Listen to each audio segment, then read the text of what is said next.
What's going on, guys? County Gains back here again. Today we got some more bench SHAPIRO debates. NFL player and ex-NFL player. Shout out to NFL, one of my favorite sports in the world.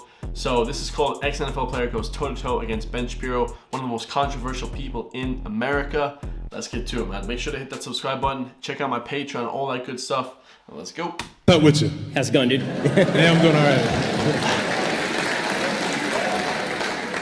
Okay, so my question is, well, first I'm going to kind of... I need to give you this hammer. You're enormous, dude. You can wield this much better. Nico Davis, 6'5", 285, bro. Shit. Dude, that dude's jacked, bro. Than I can. I look like one of the dwarves from Snow White and the Seven Dwarfs. When I go mining or something. Appreciate that. First I'm going to kind of paraphrase another speaker who kind of operates along your same tone in America, Jordan Peterson, Dr. Jordan Peterson. Yeah.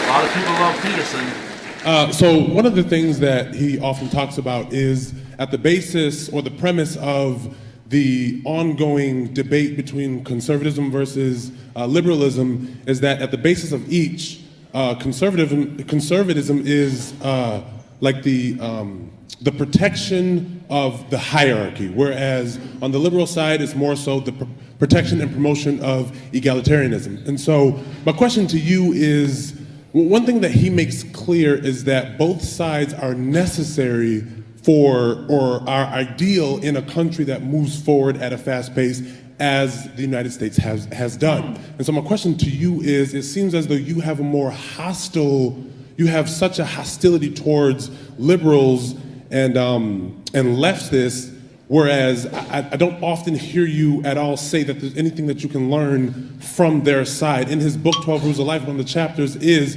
assume that the person in which you're speaking with has something to offer you as far as intellectually that you may learn. Basically act like you don't know everything. I like this guy, man.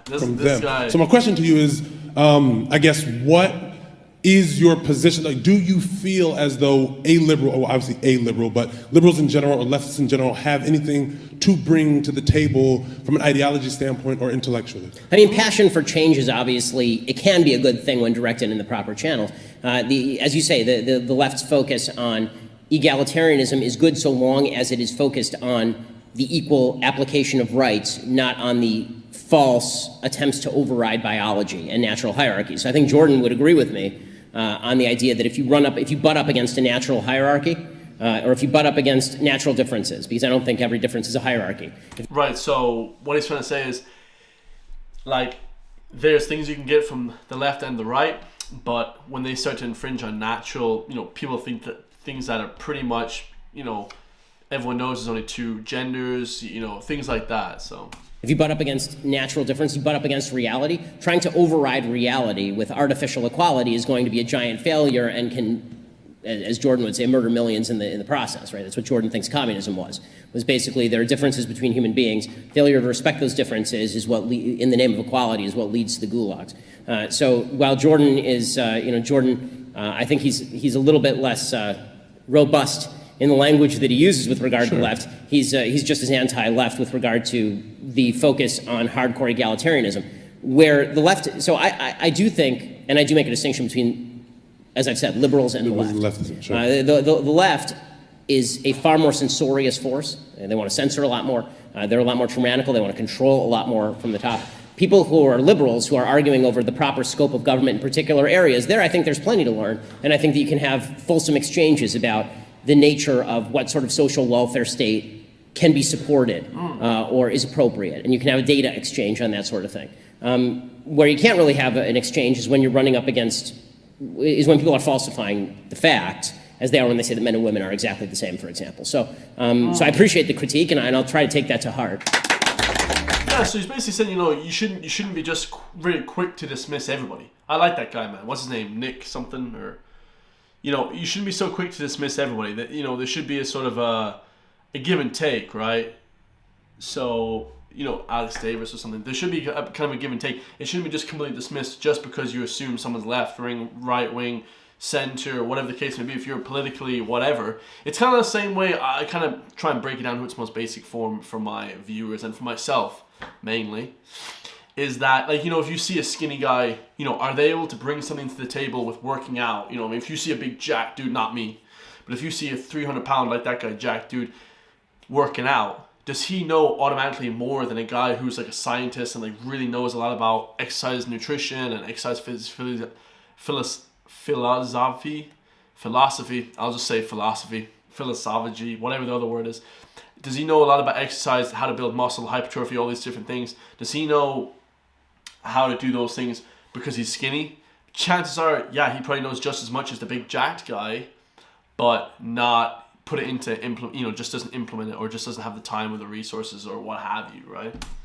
And I think that, and I will acknowledge also that I think that folks had a lot more to learn from the left in the 1960s than they do now, because the country has moved in a lot of very good ways since the 1960s and in some bad ways since the 1960s. Fair enough. Thank you.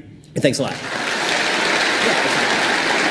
Can I ask another question, or? Yeah, one more, go for it. We have another one? Mm-hmm. Okay, and this has to do with the whole national anthem in players kneeling during games in the NFL. So that was Colin Kaepernick, one of my favorite players of all time, and his name forgets me. Eric Reed, that's it, Eric Reed. That dude is a monster in the gym, dude. And I don't know who that guy is, but three pioneers, legends, right? In players kneeling during games in the Yeah. NFL. And so my question is this, I feel that regardless of whether you agree with the act or not, someone taking a knee during the national anthem at the beginning of a football game, I believe that if you don't say, okay, I disagree with the act, I don't think it's the right place, I don't think it's the right whatever the case may be, however, I agree with it in so much as I would like to protect that individual's freedom of speech. And my question is, I don't hear, well, you certainly, or a lot of anyone on the conservative side or right side, as you would call it, as someone may call it, defending, saying, okay, look, I don't agree with it, but I agree with that person's freedom of speech in that moment, or utilizing that act. So it depends on the forum. So this is a public university. I have a right to speak here, right? There's a difference between that and, for example, DePaul University. So DePaul University is a private university. Last year, I think it was last year, DePaul invited me to speak, or at least some of the students did. The administration said I couldn't, and when I showed up on campus, they threatened to arrest me.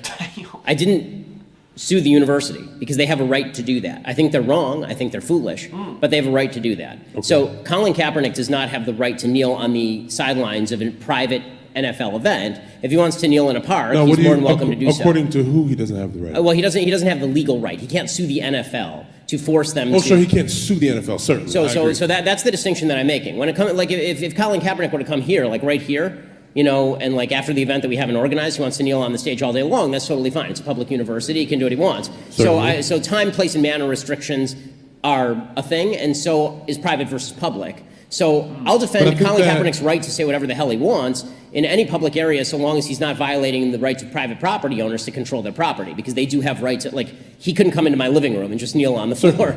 Do you think the conversation is based around the fact that the NFL is a private organization, or is it based around the fact that they feel that that action disrespects our military in that moment because the national anthem is so associated? Well, I think the NFL handled this in the worst way possible, which is they allowed certain messages and not other messages. Then we're on the same page. Right. So like a few years ago, there were a bunch of guys in Missouri who did the hands up, don't shoot symbol coming at the St. Louis Rams. They came out of the tunnel doing the hands up, don't shoot. They weren't fined, nothing happened. If the NFL wants to set a standard that you're not allowed to make political statements during the games or in the warm-ups or something, totally cool. But if they're going to be inconsistent in the application of those standards, then I've got a bit of a problem with them. And I think that Roger Goodell has done a terrible job with that. And you know how you know this? Because David Stern actually banned people from sitting for the national anthem in 1996 with Mahmoud Abdul Rauf, and nothing happened. He set the standard, that was the end of it.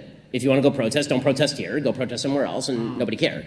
But that's really not even look, the larger issue about Kaepernick is, whether it is appropriate generally for people to kneel for the national anthem or whether we should be insulted by that. My feeling is that it's generally not appropriate, but you have having a right to do something does not make it the appropriate or right thing to do. I don't think that kneeling for the national anthem is either smart politics or the right thing to do, because there are certain things that still have to unify us, like the idea the country is based on good foundations.